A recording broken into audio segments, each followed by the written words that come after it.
أعوذ بالله من الشيطان الرجيم. بسم الله الرحمن الرحيم. ألف لام ميم. الله لا إله إلا هو الحي القيوم. نزل عليك الكتاب بالحق مصدقا لما بين يديه وأنزل التوراة والإنجيل. وصلى الله على النبي الكريم. سورہ آل عمران. ہر سورت کا مفسرین اکرام کی عادت طیبہ کے مطابق پچھلی سورت کے ساتھ نام کا ربط ہوتا ہے. یہ نام کا ربط انہوں نے اپنی طرف سے نہیں نکالا، بلکہ سورتوں کی ترتیب یہ جو رسول اللہ صلی اللہ علیہ وسلم نے سمجھائی ہے، یہ اسی ترتیب کا استنباط ہے. اور پھر سورہ توبہ اور سورہ الانفال، ان دو کے درمیان بسم اللہ نہیں ہے اور اس کے باوجود یہ الگ الگ صورتیں ہیں. تو یہ نام کا رابطہ اس لیے شروع ہوا کہ ان دو صورتوں کا بھی آپس میں جڑاؤ ہے، تو اس لیے یہ نام کا رابطہ بیان کیا جاتا ہے. تو عرض کیا کہ سورت کے شروع میں روابط دو قسم کے بیان کرنے کے بعد دعوی سورت اور چوتھی چیز تقسیم سورت ہوتی ہے، خلاصہ سورت.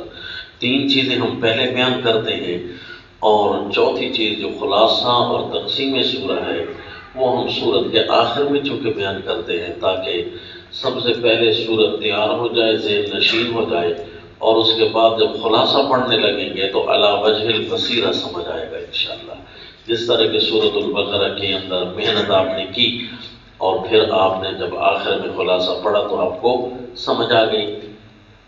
تو اس سورت کا اپنی ماقبل سورت کے ساتھ نام کا ربط بہت آسان ہے کہ جس طرح ایاک نعبد کے بعد تھا کہ ہم گائے کی عبادت نہیں کریں گے، تو اس صورت میں ہوگا کہ ہم آل عمران کی عبادت بھی نہیں کرتے، یا آل عمران کی عبادت بھی نہ کرو. یعنی جس طرح گائے کی عبادت سے منع تھا، اسی طرح آل عمران عیسائی جو ہے حضرت عیسیٰ علیہ السلام اور ان کے خاندان کی الوہیت کے قائل ہے. سینکڑوں ان کے فرقے ہیں، تو اس لیے ان کو بتا دیا کہ آل عمران کی عبادت بھی نہ کرو. اور روابط جو مضمون کے ہوتے ہیں، روابط نام کا ربط اور مضمون کا ربط.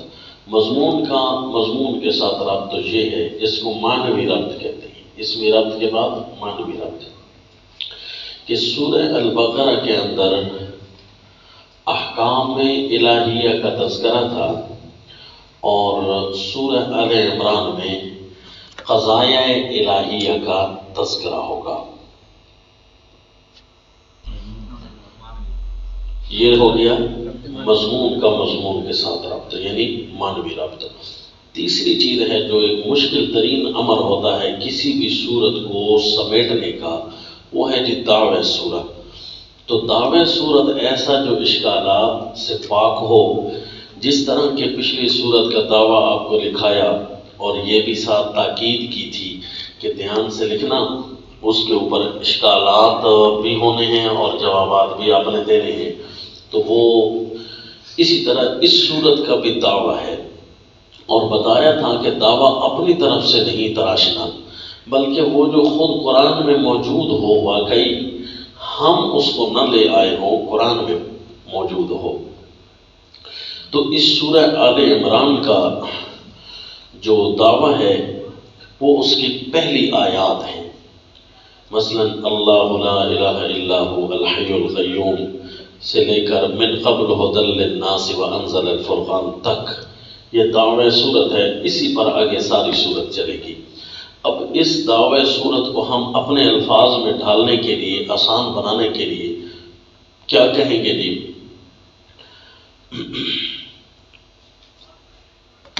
مختصر تو اس کو کہیں گے، اس صورت کا دعویٰ ہے قضایا الہیہ، یعنی اللہ تعالیٰ کے فیصلے۔ پہلے تھا نا جس طرح اللہ تعالیٰ کے احکام، اب ہیں اللہ نے کچھ فیصلے صادر فرمائے ہیں، کائنات انسانیت کے پاس فیصلے بھیجے ہیں، تو اس لیے مختصر الفاظ میں ہم کیا لکھیں گے جی؟ القضایا الالہیہ، یعنی قضایا الہیہ، الہ والے فیصلے۔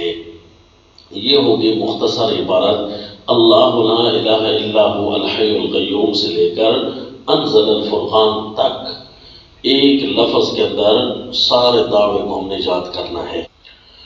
وہ عبارت آپ نے یوں ان الفاظ میں لکھنی ہے، ہدایات القرآن و خطابات الفرقان۔ یہ دو باتیں آپ کو سمجھانی ہیں انشاءاللہ، ہدایات القرآن و خطابات الفرقان۔ اب سوال آپ کا یہ ہوگا کہ پچھلی صورت بھی اسی کام کے لیے آئی تھی، تو اگلی صورت بھی کیا اسی کام کے لیے ہے؟ پچھلی صورت میں لیکن لفظ تھا جی ایک ہدی الایمان والصلاح، کہ زمین پر صلاحیت کیسے پیدا ہوگی رہنے کی اور ایمان کیسے رکھنا ہوگا، وہ یہ سورۃ البقرہ نے سمجھایا۔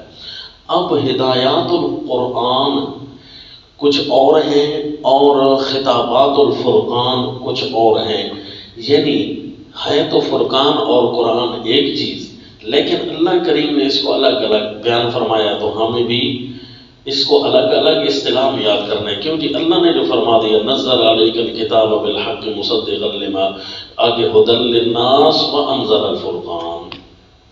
تو اسی لیے جی آپ کو میں سمجھاتا ہوں کہ اللہ کی قرآن کی ہدایات کیا ہیں اور پھر فرقان کی خطابات کیا ہے۔ تو اشارہ آپ کو صرف دے رہا ہوں کہ اس صورت میں جب میں آپ کو قضایا پڑھاؤں گا نا کہ یہ قضیہ الہیہ، یہ قضیہ الہیہ، یہ اللہ کا فیصلہ، یہ اللہ کا فیصلہ، یہ اللہ کا فیصلہ، جب ہم گن رہے ہوں گے نا اچانک یا ایھا الذین آمنوا یا ایھا الذین آمنوا یا ایھا الذین آمنوا شروع ہو جائیں گے آخر صورت تک، وہاں آپ دیکھ کر حیران ہو جائیں گے کہ پہلے کچھ اور چل رہا تھا، اچانک رنگ بدلا۔ تو جب یا ایھا الذین آمنوا جتنے بھی آئیں گے نا ان کو ہم نوٹ کریں گے تو ان کے اندر ایسے احکام اللہ مومنوں کو دے رہے ہوں گے، ایسے قسم کے خطابات اللہ کریم فرما رہے ہوں گے جس سے پتہ چلے گا کہ یہ تو جناب حق اور باطل کو دو ٹوک الگ کیا جا رہا ہے۔ تو فرقان بنا کہ نہ بنا ہے نہیں، خطابات اور فرقان آ جائے گا جی۔ تو اس لیے یہ اس صورت کے اندر القضایا الالہیہ، قضایا الالہیہ دو حصوں میں منقسم ہوں گے، دو انداز میں آئیں گے، کیا جی؟ ہدایات القرآن، قرآن کی رہنمائیاں، اور دوسرے انداز میں آئیں گے خطابات الفرقان۔ تو اب آپ نے اس کو نوٹ کرنا ہے، اور یہ اللہ کی رحمت ہے کہ اللہ کریم ہمیں خود سمجھا رہے ہیں، ورنہ تو یہ کہیں لکھا ہوا نہ ہوتا۔ حضرت البانی رحمہ اللہ نے جو تفسیر بے نظیر کے اندر تقریباً ایک صفحے کے اندر ساری باتیں اشارے اردو کے اندر درج فرما دی ہیں۔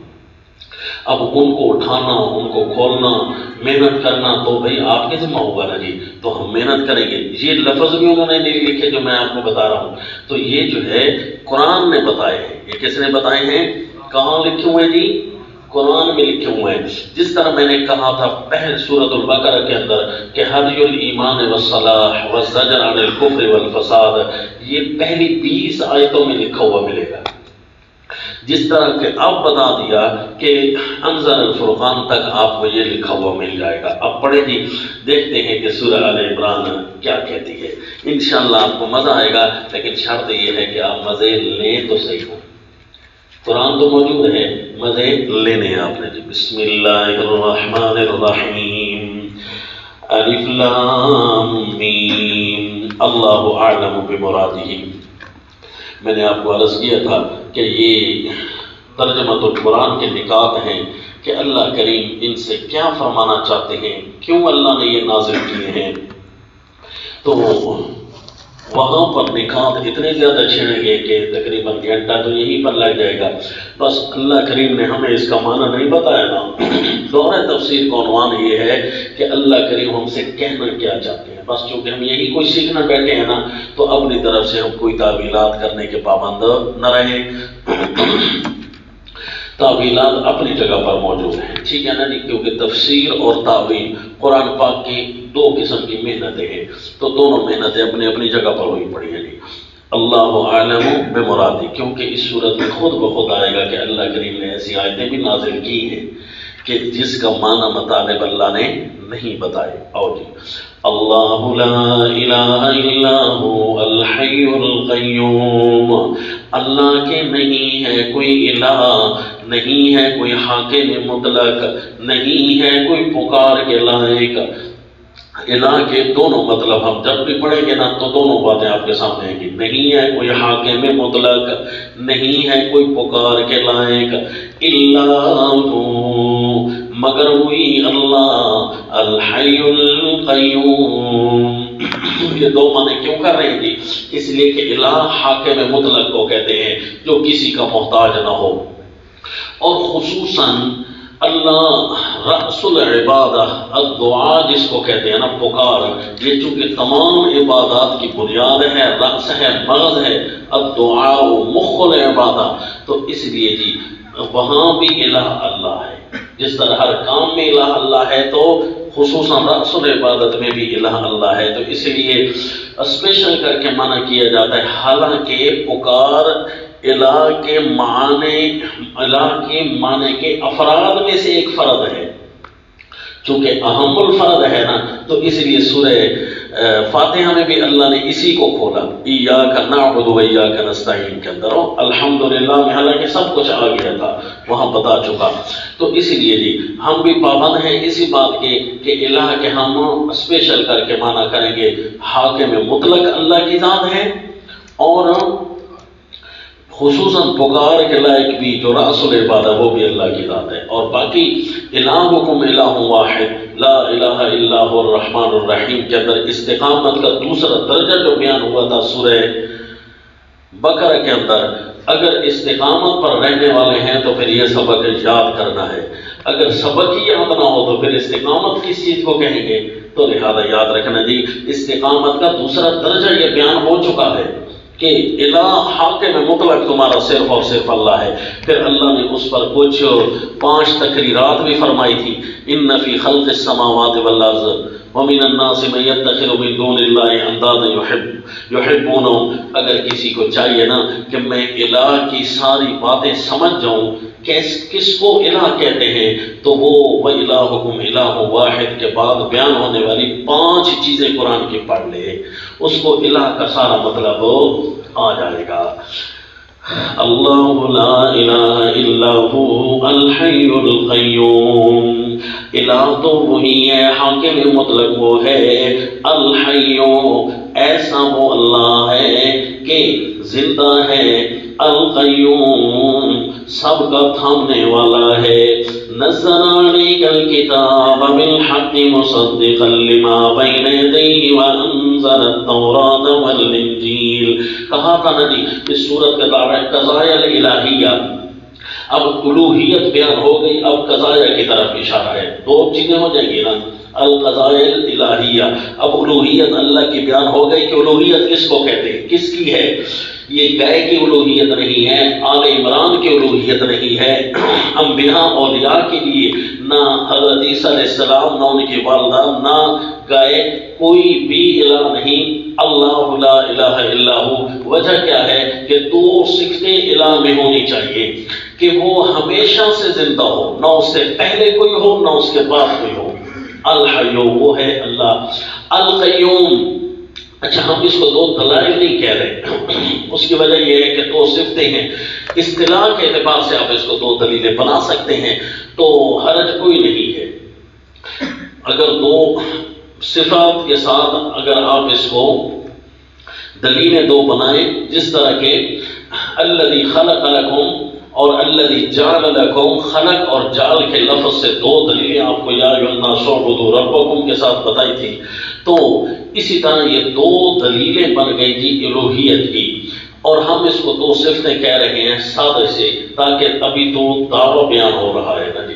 تو دعویٰ مع الدلائل، دعویٰ نزل علیک الکتاب بالحق، اب قضایا کی طرف اشارہ کہ چونکہ الہ اللہ ہے، حاکم اللہ ہے، تو حکم بھی وہی نازل کر سکتا ہے. حاکم اللہ ہے تو اس کا حکم یہ ہے نزل علیک الکتاب بالحق، اس نے اپنا حکم نامہ آپ پر نازل کیا. کتاب حکم نامہ کیوں جی؟ آگے ساری صورت کے اندر قضایا اور احکام خاصہ کا تذکرہ ہے. ایک احکام جو رہن سہن کے لیے، جو زمین کے لیے ضروری تھے، وہ تو سورہ البقرہ میں 14 گزر چکے ہیں تفصیل کے ساتھ.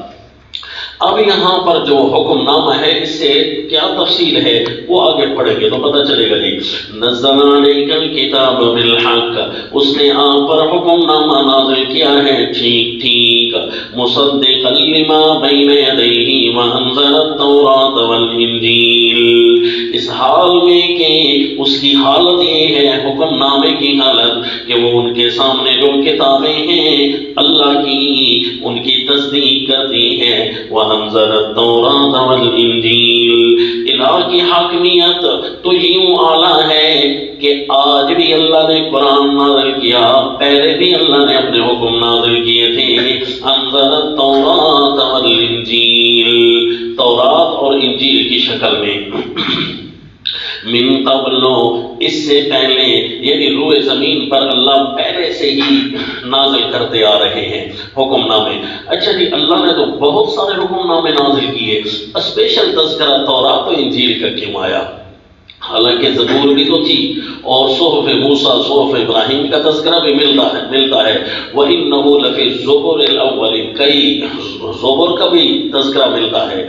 تو آپ کو عرض کر چکا ہوں نا کہ سیدنا موسیٰ علیہ السلام کا تذکرہ جب آ رہا ہوگا اسپیشل دلائل کے اندر، جس طرح کے تیسرا پارہ شروع ہوا تو منہم من کلم اللہ ورفع بعضهم درجات، تاکیدات الاحکام کے اندر آیا تھا. تو وہی جواب یہاں بھی لگے گا. کیوں جی؟ کہ اللہ نے جو حکم نامہ پہلے نازل کیا تھا نا تورات سے شروع کر کے، وہ ایسا حکم نامہ تھا کہ جس کے اندر الوہیت کے ساتھ حاکمیت بھی موجود تھی. اس سے پہلے جتنے صحیفے تھے ان کے اندر صرف الوہیت موجود تھی. چونکہ قرآن کے اندر بھی حاکمیت اور الوہیت دونوں ہیں، تو اس لیے اسپیشل کر کے اللہ نے پہلی اس کتاب کا تذکرہ کیا جس کے اندر اللہ نے حاکمیت اور الوہیت دونوں نازل کی. اور مزے کی بات یہ ہے کہ وہ پہلی کتاب جو روئے زمین پر حاکمیت کے لیے آئی اس کا نام تورات رکھا. اور تورات کہتے بھی قانون کو ہیں، تورات کہتے بھی کس کو ہیں؟ قانون کو. والانجیل، اور سیدنا عیسیٰ علیہ الصلوۃ والتسلیم کا تذکرہ اس لیے کیا کہ وہ رسول اللہ صلی اللہ علیہ وسلم کے لیے مبشر کی حیثیت سے ہے اور زمین کے اختتام کے اشارے کے لیے آئے ہیں. وَإِنَّهُ لَعِلْمٌ لِلسَّاعَةِ، کہ جس طرح اللہ قانون بدل سکتا ہے نا مجھے بھیج سکتا ہے، تو چلتے قانون کو اللہ روک بھی سکتا ہے. شرع لکم من الدین کے اندر میں نے آپ کو اشارہ کر دیا تھا. اور سورہ شورى کی آیت پڑھا کر کہ اللہ نے چند انبیاء کا تذکرہ کیوں کیا، ان میں سیدنا عیسیٰ علیہ السلام کا تذکرہ کیوں کیا. وَأَنزَلَ التَّوْرَاةَ وَالْإِنجِيلَ، اللہ نے اپنے حکم نامے تورات اور انجیل پہلے نازل کیے تھے. هُدًى لِلنَّاسِ وَأَنزَلَ الْفُرْقَانَ، اس میں لوگوں کی رہنمائی تھی اور قرآن میں لوگوں کی رہنمائی ہے. هُدًى لِلنَّاسِ، الکتاب کے ساتھ فرقان اور تورات و انجیل دونوں کے ساتھ لگے گا. اور آگے لوگوں کے لیے وہاں رہنمائی ہے. سورۃ بقرہ کے شروع میں تھا ھدی للمتقین، جبکہ سورہ آل عمران کے شروع میں ھدی للناس. کیا جواب ہونا چاہیے جی؟ بھئی وہاں تو صرف ایسے قانون اللہ نے بیان فرمائے جو صرف اور صرف متقیوں کے لیے تھی. اگر کافر اس قانون پر عمل بھی کرے تو کیا فائدہ جی؟ اس لیے اللہ نے پہلے قانون کافروں کے لیے بھی رکھ دیا.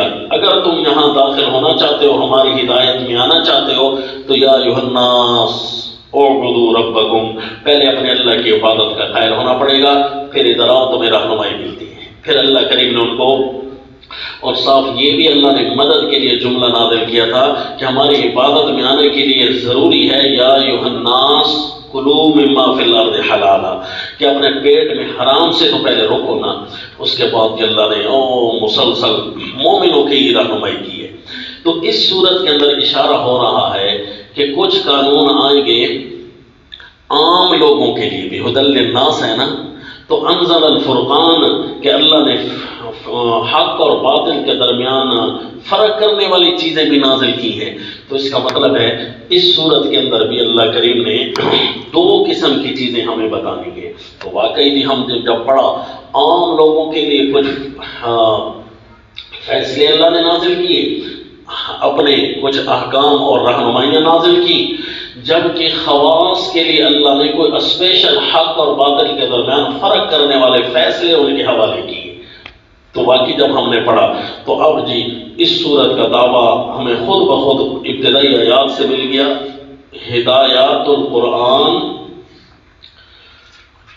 و خطابات الفرقان، یہ ہمیں مل گیا جی ایک پہلا قضیہ۔ اچھا جی کیسے فیصلے ہوں گے؟ القضائیہ الالہیہ، ہدایات القرآن وہ کیا ہوں گی جی؟ یہ پہلی آگے جی ان الذین کفروا، لفظ ان کے ساتھ اب مسلسل کچھ چیزیں آئیں گی، آپ نے ایک دو کر کے قضایا لکھنے ہیں جی، کچھ ان کے ساتھ آئیں گے اور پھر کچھ اور الفاظ کے ساتھ بھی آ رہے ہوں گے۔ ابتدا میں ان کی طرف اشارہ ہے، ان الذین کفروا بآیات اللہ، قضیہ الہیہ، القضائیہ الالہیہ جس طرح ہے نا نمبر 1، قضیہ الہیہ نمبر 1، یعنی الہی فیصلے، خدائی فیصلے نمبر 1۔ ان الذین کفروا بآیات اللہ لهم عذاب شدید واللہ عزیز ذو انتقام، یہ اللہ نے فیصلہ کر دیا ہے، حاکم وقت نے یہ اپنا حکم نازل کر دیا ہے کہ جو بھی آیات اللہ کے منکر ہوں گے، میری آیتوں کے منکر ہوں گے، میرا فیصلہ ہے لہم عذاب شدید، ان کے لیے عذاب ہے سخت، واللہ عزیز ذو انتقام، اور اللہ سخت عذاب دے سکتا ہے کیونکہ اللہ غالب ہے، اور اللہ اس لیے عذاب دیتا ہے کیونکہ اللہ انتقام لینے والا ہے۔ ویسے نہیں اللہ کسی کو سزا دیتا کیونکہ وہ کسی چیز کا بدلہ ہوتا ہے، انتقام ہے۔ واللہ عزیز ذو انتقام۔ اچھا جی آپ میری طرف توجہ کریں، آپ کو دور تفسیر کا نقطہ عرض کر رہا ہوں۔ عام آپ یہاں کیا لکھیں گے؟ ان الذین کفروا، یہ تخفیف اخروی ہے، اسی طرح ہوگا نا جی، لیکن حیرانگی تو آپ کو تب پڑے گی جب آپ کے اوپر سوال آئے گا کہ ٹھیک ہے جی تخفیف اخروی بھی اس آیت کے افراد میں سے ایک فرد تو ہے، اس کا انکار تو نہیں ہے، لیکن اعدت للکافرین شروع میں بھی آ چکا ہے، وَلَهُمْ عَذَابٌ عَظِيمٌ ابتدائی سورہ بقرہ میں بھی آ چکا ہے، إِنَّ الَّذِينَ كَفَرُوا سَوَاءٌ عَلَيْهِمْ أَأَنذَرْتَهُمْ أَمْ لَمْ تُنذِرْهُمْ لَا يُؤْمِنُونَ، ہے جی ختم اللہ علی قلوبہم وعلی سمعہم وعلی ابصارہم غشاوۃ وَلَهُمْ عَذَابٌ عَظِيمٌ، تو وہاں بھی آ چکا ہے، یہاں بھی وہی وہاں بھی وہی، دونوں آیتوں کا مستفاد ایک ہے، پھر وہ ایک کیوں یہ دو کیوں؟ قرآن میں تو تکرار لغو ہے، نعوذ باللہ من ذالک۔ تو جب یہ ملحدین سوال کریں گے نا قرآن میں لغو تکرار موجود ہے، تو پھر اس وقت آپ وہ والی کاپیاں کھولنے پر مجبور ہو جائیں گے کہ ہم نے دور تفسیر میں کیا پڑھا تھا جی۔ تو دیکھا جی تخفیف اخروی یہ اس آیت کے افراد میں سے ایک فرد ہے، نہ کہ اس کا پورا مفہوم۔ اصل کیا ہے کہ یہاں اللہ نے پہلی صورت میں انسانوں کے قانون بیان کیے کہ زمین کے پلینٹ پر جہاں پر آئے ہو اس زمین کے ٹکڑے پر، اور تمہیں یہ قوانین پورے کرنے ہیں، اب میرے فیصلے بھی سن لو پکے پکے۔ پہلا فیصلہ کہ جو کافر ہیں نا ان کے لیے عذاب ہوگا شدید، اور اللہ ان سے انتقام لینے والا ہے اور اللہ غالب ہے، یہ میرا فیصلہ ہے جی۔ پہلے تخویف کے طور پر تھا، اب اللہ نے اس کو فیصلہ بنا کر بھیج دیا جی۔ اچھا جی پہلا فیصلہ ان اللہ لا یخفی علیہ شیء فی الارض ولا فی السماء۔ اب اس کو دوسرا فیصلہ نہیں بنانا، یاد رکھنا، کیونکہ یہ تو اللہ اپنی طاقت بتا رہے ہیں، فیصلہ تو ہے نہیں، لہذا دھیان کرنا یہ ہے جناب دلیل کس چیز کی؟ دلیل الحکومہ۔ کیا جی؟ دلیل الحکومہ، اللہ کی حکومت کی دلیل، اور اسی طرح یہ دلیل الحکم بھی بنے گی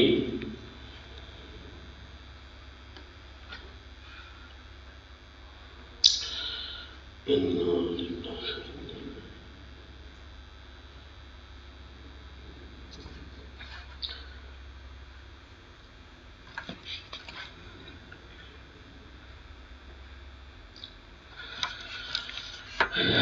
الحکومہ ان اللہ لا یخفی علیہ شیء.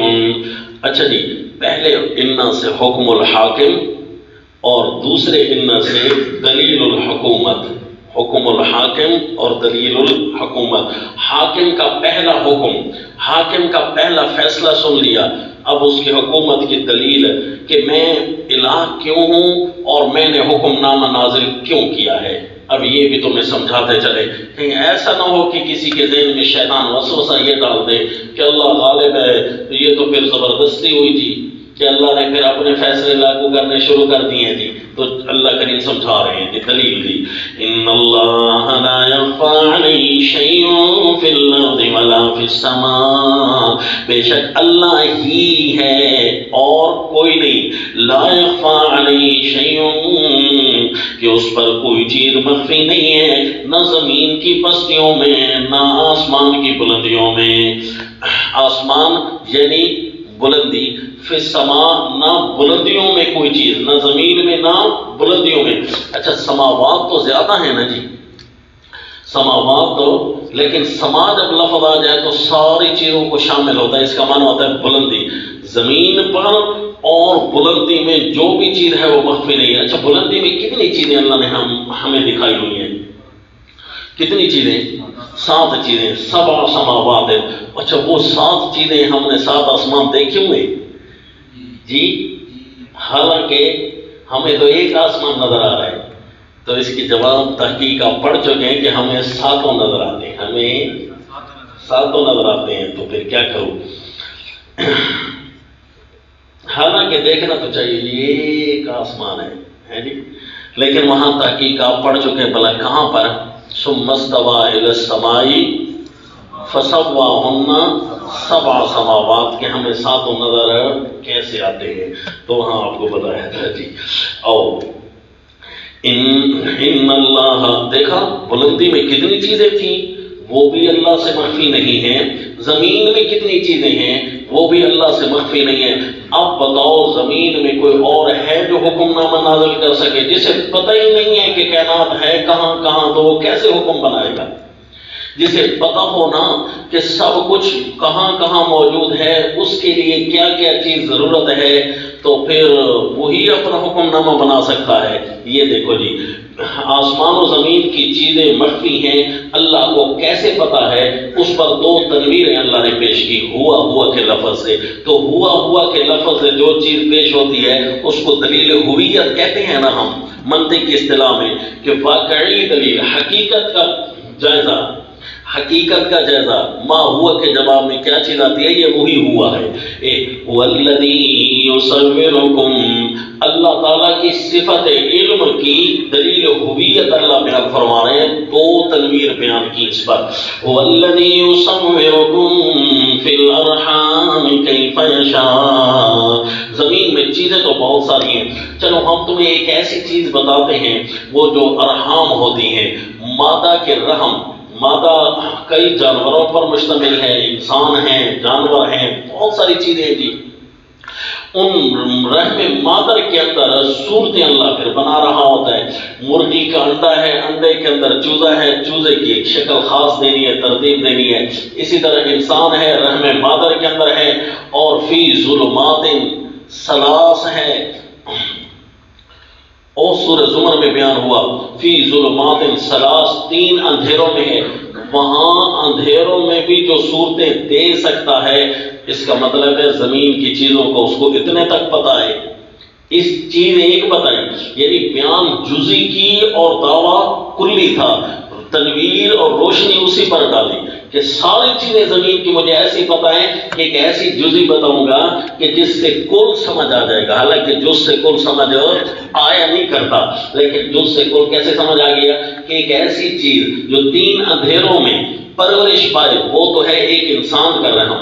پھر پتہ نہیں کتنے مادہ ہیں، کس قسم کے مادہ ہیں، ان کے کتنے ارحام ہیں، ان میں کیا پیدا ہو رہا ہے جی، حتیٰ کہ رحم مادر مرغی کے پیٹ میں پیدا ہونے والا انڈا ابھی تک اس پر جھلی آئی نہیں ہے جو باہر آ کر سخت ہوگی، وہ سخت ہوتی ہے، پھر وہ کچھ عرصہ رہ جائے، باہر رہ جانے کے بعد پھر اس کے اندر کتنے پردے ہو گئے جی، کتنے اندھیرے ہو گئے۔ چلو رحم مادر انسان کے تو 3 پردے ہیں، وہاں پر اللہ اگر چیزوں کی صورتیں بھی بنائے، چیزیں ویسے اندھیرے میں تو کوئی بھی بنا سکتا ہے، لیکن ایسی صورتیں جو دوسرے کے ساتھ ٹچ نہ ہو، بتاؤ زمین کی اس جزی نے گرو کی طرف اشارہ کر دیا، یہ تو وہی کر سکتا ہے جو سب کچھ کا اسے پتا ہو، اختیار بھی ہو اور پتہ بھی ہو۔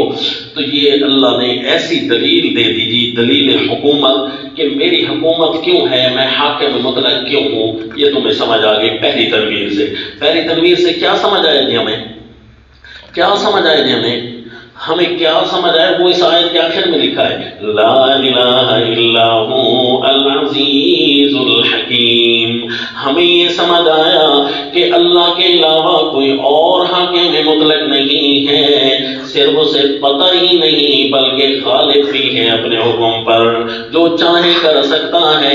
ایک اور چیز بھی ہمیں سمجھ آئی کہ اس انسان کی یہ شکل بنائی، اس کی یہ شکل بنائی، اس کی یہ شکل بنائی، یہ کیوں بنائی، اس کی کوئی اپنی حکمتیں ہوگی نا، یہ بات بھی سمجھ آ گئی۔ لا الہ الا هو العزیز الحکیم، اس پہلی تنویر سے ہمیں یہ سمجھ آئی، روشنی ڈالی اسی بات پر، ان اللہ لا یخفی علیہ شیء فی الارض ولا فی السماء پر، والذی انزل علیک الکتاب، یہ تنویر ثانی ہے جی اس ایک دلیل پر۔ پہلی دلیل کیا تھی جی؟ وہ الحی القیوم، دلیل حاکمیت تھی کہ اللہ حاکم کیوں ہے، دلیلیں 2 دلیلیں، اور یہ دلیل حکم ہے، حکومت ہے کہ اللہ کی حکومت کیوں ہے، تو یہ پہلی تنویر بھی اس پر آگئی۔ دوسری تنویر وَالَّذِي أَنزَلَ عَلَيْكَ الْكِتَابَ مِنْهُ آيَاتٌ مُحْكَمَاتٌ، یہ جو ہم کہہ رہے ہیں نا کہ حکم نامہ ہم نے نازل کیا ہے، اس حکم نامے کے اندر سے تمہیں دکھاتے ہیں کہ میں اللہ کی حکومت کیوں ہے۔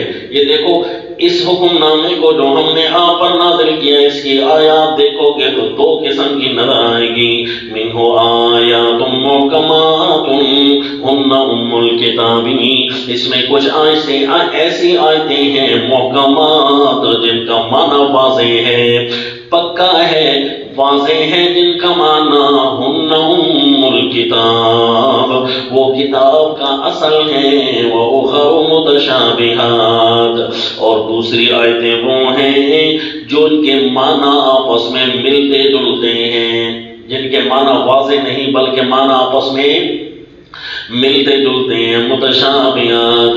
فَأَمَّا الَّذِينَ فِي قُلُوبِهِمْ زَيْغٌ فَيَتَّبِعُونَ مَا تَشَابَهَ مِنْهُ ابْتِغَاءَ الْفِتْنَةِ وَابْتِغَاءَ تَأْوِيلِهِ، اور بس بہرحال وہ لوگ جن کے دلوں میں ٹیڑھ ہے، زیغن ٹیڑھ ہے، کچی ہے، فَيَتَّبِعُونَ مَا تَشَابَهَ مِنْهُ، وہ پیروی کرتے ہیں ان معنوں کی جن کے معنی آپس میں ملتے جلتے ہیں، ابتغاء الفتنة وابتغاء تأویلہ، گمراہی پھیلانے کی غرض سے، ابتغاء الفتنہ گمراہی پھیلانے کی غرض سے، وابتغاء تأویلہ اور مطلب معلوم کرنے کی وجہ سے، وہ ان کے پیچھے پڑے رہتے ہیں، بھئی اس کا یہ مطلب ہو، یہ مطلب ہو، یہ مطلب ہو۔ بھئی اللہ نے جو نہیں بتایا اس کا مطلب ہو، اس کے مقابلے میں جو دوسری چیزیں پڑی ہوئی ہیں جن کے معنی آپس میں ملتے جلتے نہیں ہیں، پکے ہیں جن کے معنی، وَمَا يَعْلَمُ تَأْوِيلَهُ إِلَّا اللَّهُ، اور جس کا مطلب کوئی نہیں جانتا مگر اللہ، وَالرَّاسِخُونَ فِي الْعِلْمِ يَقُولُونَ آمَنَّا بِهِ، اور مضبوط علم والے کہتے ہیں، یقولون، وہ کیا کہتے ہیں، اب ان کا قول آگے ایک لمبا سا آئے گا۔ اچھا یہ بتاؤ جی، اللہ کریم نے فرمایا کہ میں نے آیتیں نازل کی ہیں اسی کتاب کے اندر 2 قسم کی ہیں، ایسی آیتیں ہیں جن کے معنی تمہیں پتہ ہے، اور کچھ ایسی آیتیں ہیں جن کے معنی پتہ تو نہیں ہے، لیکن ان کے وجود پر کوئی اعتراض نہیں کر سکتا کہ یہ یہاں کیوں آ گئی ہیں، یہ فصاحت کے خلاف ہیں، یہ فصاحت کے برعکس ہیں۔ اعتراض بھی آج تک کسی نے نہیں کیا، جی آج تک کوئی نہیں کر سکا، اور کرے بھی کیوں؟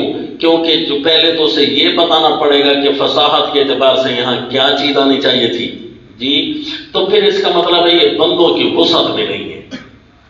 تو پھر ایسی چیز، ایسا حکم نامہ، اس حکم نامے کے اندر آیتیں بتا رہی ہیں کہ جاننے والا ہم سے بڑا کوئی اور موجود ہے، تو اس کا مطلب ہے وہ صرف اور صرف اللہ ہے۔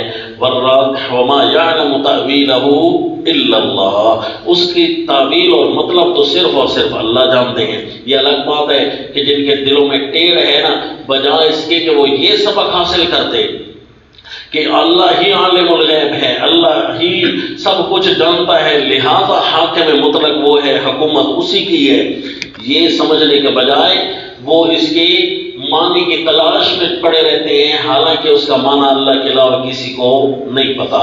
یہاں پر بھی وقفہ ہے، حالانکہ اللہ نے وقفہ تو نہیں بتایا نا، ہم کر رہے ہیں وقفہ۔ ما یعلم تأویلہ الا اللہ والراسخون، یہ واو آئی ہے، اس کو جب پچھلے کے ساتھ ملاتے ہیں تو اگلے کے ساتھ بھی ملانا ہے اور اس کو پچھلے کے ساتھ بھی ملانا ہے کہ اللہ کے علاوہ اس کا معنی کوئی نہیں جانتا، اور راسخون فی العلم کے علاوہ بھی اس کا معنی کوئی نہیں جانتا۔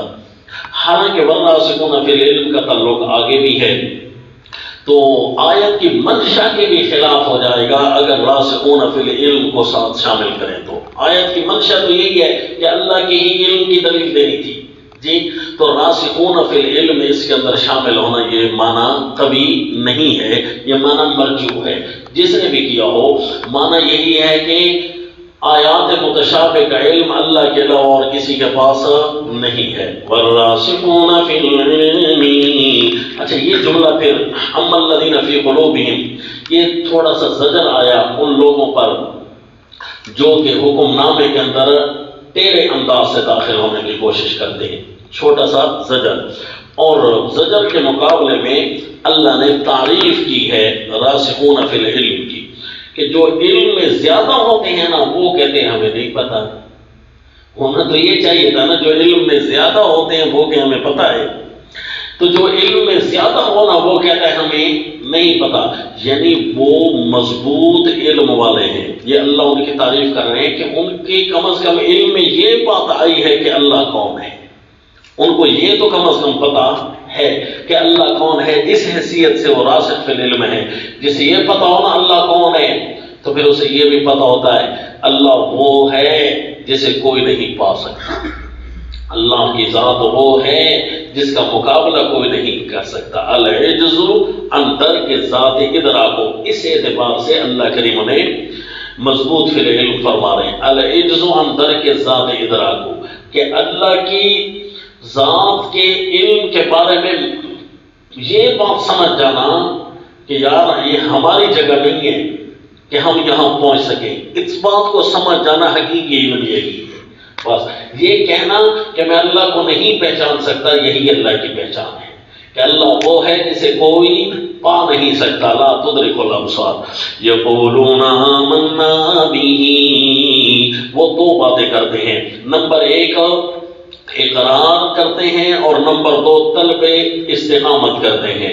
یقولون کے اندر جو مقولے ہوں گے یہ دو قسم کے ہوں گے، پہلا اقرار ایمان اور دوسرا طلب استقامت۔ اب اقرار ایمان ہے جی، یقولون آمنا بہ، اگر آپ بھی راسخ فی العلم بننا چاہتے ہیں نا تو پھر یہ دو کام تو کر رہے ہیں کہ ایمان بھی اللہ سے، ایمان بھی لائیں اللہ کی باتوں پر، اور اللہ سے طلب استقامت کریں گی۔ یہ یقولون آمنا بہ، کہ ہم اس سارے کے سارے کتاب پر ایمان لے آئے، کل من عند ربنا، سب کچھ ہمارے رب کی طرف سے ہے، وما یذکر الا اولو الالباب، وما یذکر الا اولو الالباب۔ شیخ نے بڑا پیارا معنی کیا، اور سمجھانے سے وہی سمجھتے ہیں جن کو عقل ہے، سمجھانے سے وہی سمجھتے ہیں جن کو عقل ہے، وما یذکر، اور سمجھتے وہی ہیں جن کو عقل ہے۔ تو شیخ الہند نے مانا کہ سمجھانے سے ربنا لا تزغ قلوبنا بعد اذ ہدیتنا وہب لنا من لدنک رحمہ۔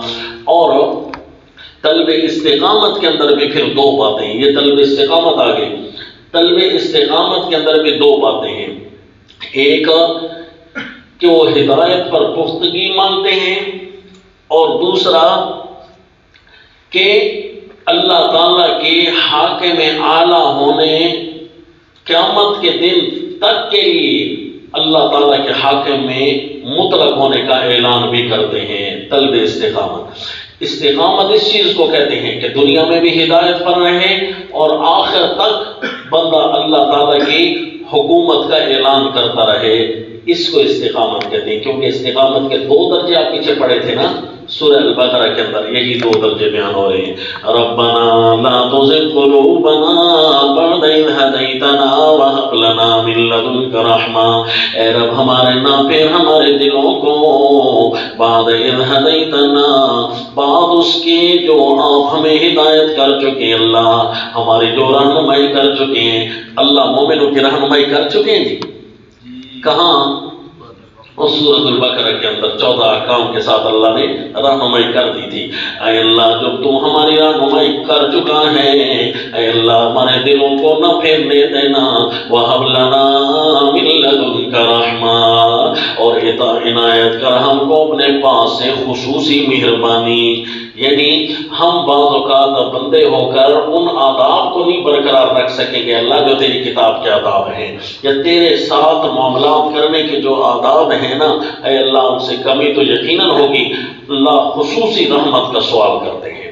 تو رسول اللہ صلی اللہ علیہ وسلم بھی وہ فرماتے تھے اللہم رحمتک ارجو، اے اللہ تیری رحمت کا سوال ہے، اور بیٹھے بٹھائے 100 بار سے بھی زیادہ استغفار کرتے ہیں کہ ہم اللہ تعالیٰ کے حقوق پورے کر سکتے ہیں کہ نہیں کر سکتے، 100 بار سے بھی زیادہ استغفار کرتے ہیں۔ یہ مومن کی شان ہے، اور اللہ کے نبی تو کامل مومنوں کے بھی نبی صلی اللہ علیہ وسلم۔ ربنا لا تزغ قلوبنا بعد اذ ہدیتنا وہب لنا من لدنک رحمہ انک انت الوہاب۔ اللہ تو سب کچھ ہبہ کرنے والا ہے، مفت دینے والا ہے۔ اے اللہ ہدایت بھی مفت دی ہے نا، اس پر استقامت بھی مفت نصیب فرما۔ محنت تو ہم کر رہے ہیں لیکن ہمیں اپنے اوپر اعتبار نہیں ہے۔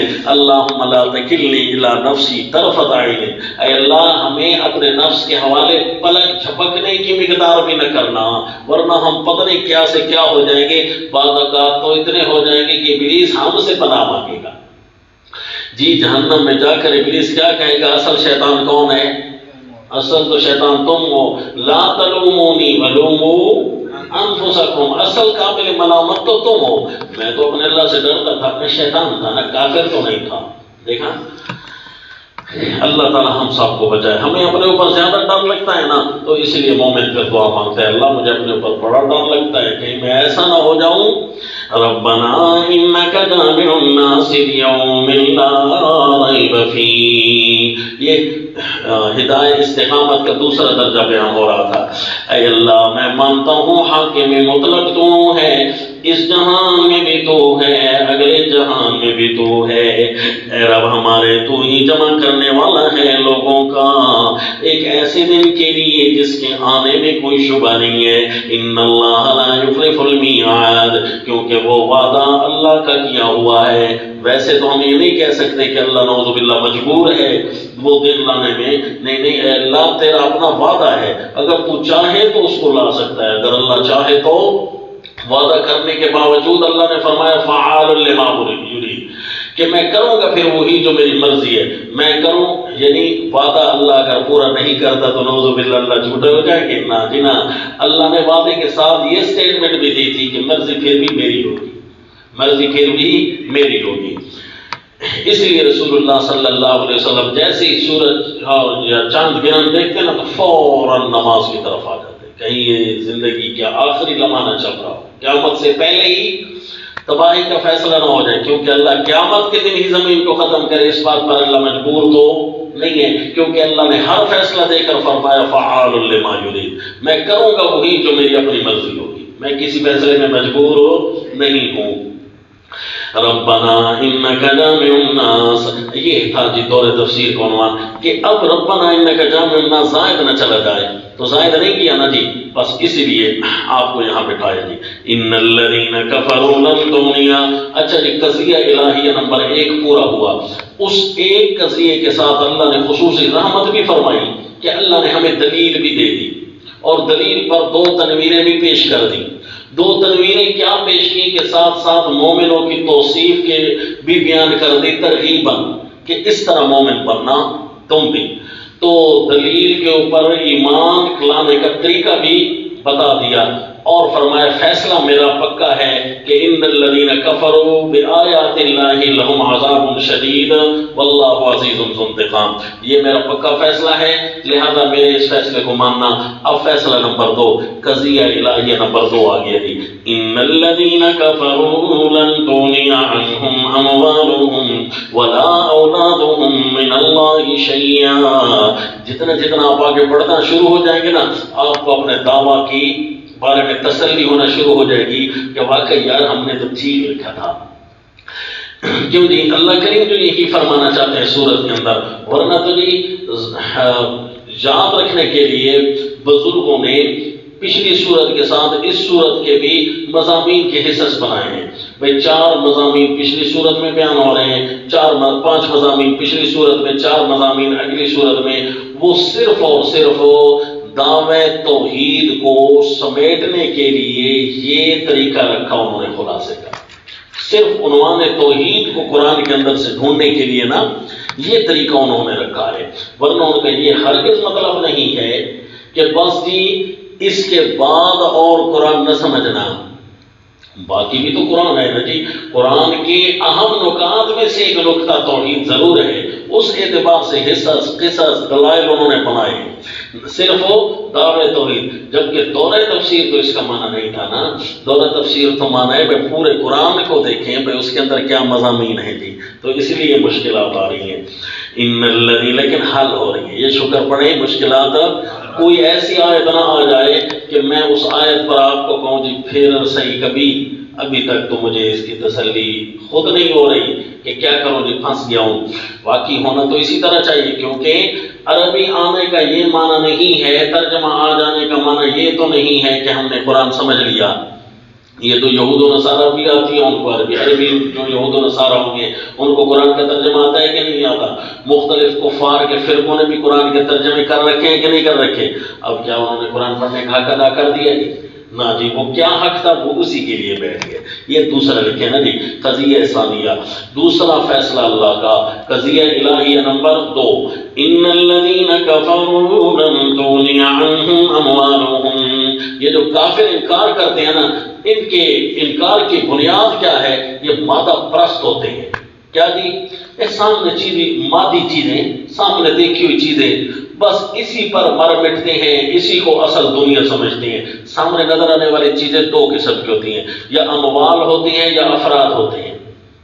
ایک بندے کے پاس نفری بھی مضبوط ہو اور مالدار بھی خوب ہو تو بس وہ بندہ اپنے آپ کو پاورفل سمجھتا ہے جی، وہ زمین کا خدا اپنے آپ کو سمجھنے لگ جاتا ہے۔ بس کافروں کے پاس یہی 2 چیزیں آئیں، انہوں نے اپنے اللہ کو چیلنج کرنا شروع کر دیا، اللہ کے نبیوں کے ساتھ لڑنا شروع کر دیا، 2 چیزوں کی وجہ سے، اموال اور اولاد۔ تو اللہ کریم نے اپنا دوسرا فیصلہ اسی چیز پر نازل کر دیا جو وجہ الانکار بنتا ہے۔ کون سا فیصلہ جی؟ جو وجہ الانکار بنتے ہیں چیزیں، اللہ نے اس پر اسپیشل اپنا دوسرا فیصلہ صادر فرمایا۔ پہلا ان الذین کفروا لن تغنی عنہم اموالہم ولا اولادہم من اللہ شیئا۔ یقیناً کافر مال اور اولاد پر، مال اور نفریوں پر بھروسہ کر کے بیٹھے ہوئے، انہیں بتا دو یہ کوئی کام نہیں آئیں گے ان کے مال، نہ ان کی نفریاں، من اللہ اللہ کے سامنے، شیئن کچھ بھی، وَأُولَئِكَ هُمْ وَقُودُ النَّارِ، کہاں مانا تو درکنار، یہی چیزیں تو جہنم کا ایندھن بن جائیں گے۔ یہ سارے اپنے اموال اور اولاد کے ساتھ یہ سارے کفار جہنم کا ایندھن بنیں گے، آگ کا ایندھن بنیں گے۔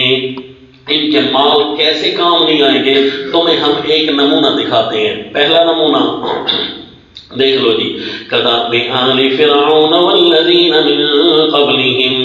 اب سمجھ آ رہی ہے کہ اللہ کسی اور کافر کی حالت بھی یہاں بیان کر سکتا تھا، تو فرعونیوں کی حالت یہاں کیوں بیان کی؟ کیا رابط ہوگا جی؟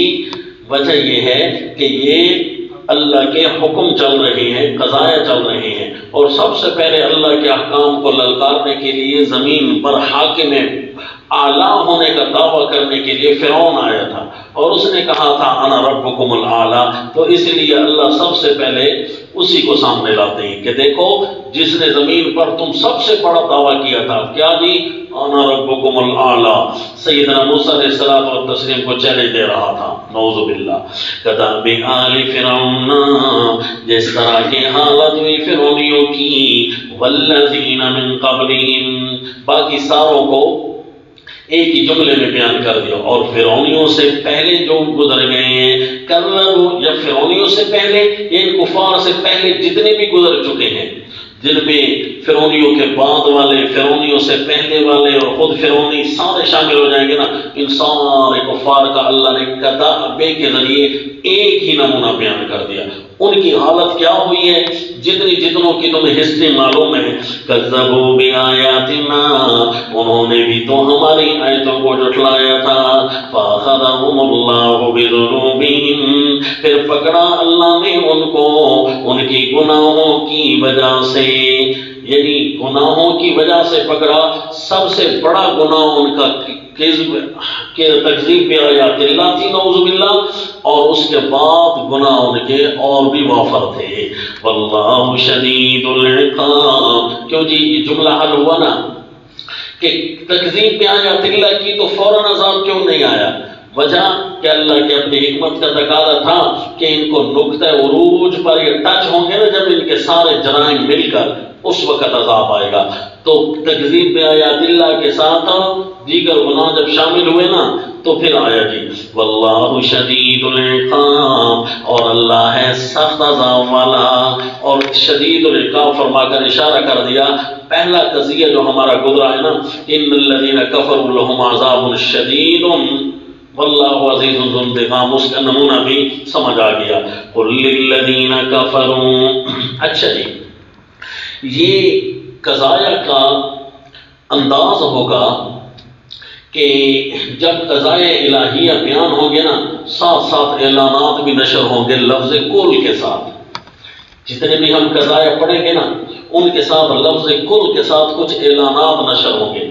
اب دو قضایا آپ نے پڑھے، ان دو قضایا کے بعد دو دفعہ کل ہونا چاہیے تھا، لیکن ایک دفعہ کل ہے، آگے جا کر آئے گا انشاءاللہ ہر قضیے کے ساتھ ساتھ کل کیسے چل رہا ہے۔ وجہ یہ تھی کہ دونوں قضیوں کا تعلق آپس میں گہرا تھا، ایک میں تھا کافروں کا عذاب، اور ایک تھا کافروں کے اموال کا عذاب۔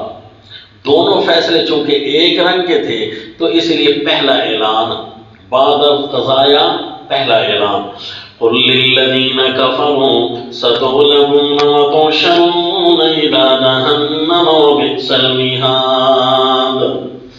یہ جو ہے نا پہلا اعلان پیشگوئی کے طور پر ہے۔ فرما دیجئے میرے پیغمبر کافروں کو ستغلبون، ہم اس کو الگ قضایا نہیں بنا رہے، پیشگوئی کے طور پر اعلان اول۔ کیوں جی؟ کہ عذاب الشدید ان کا تذکرہ بھی آ گیا، لن تغنی عنہم اموالہم ان کا تذکرہ بھی آ گیا، تو اب یہ اس کی صورت کیا ہوگی، کیسے یہ عذاب شدید آئیں گے؟ تو پیشگوئی، پہلا اعلان۔ ان قضایا کے بعد رسول اللہ صلی اللہ علیہ وسلم کو حکم ملا کہ اب ان کافروں کو بتا دو۔ قل للذین کفروا، فرما دیجئے میرے پیغمبر کافروں کو، ستغلبون،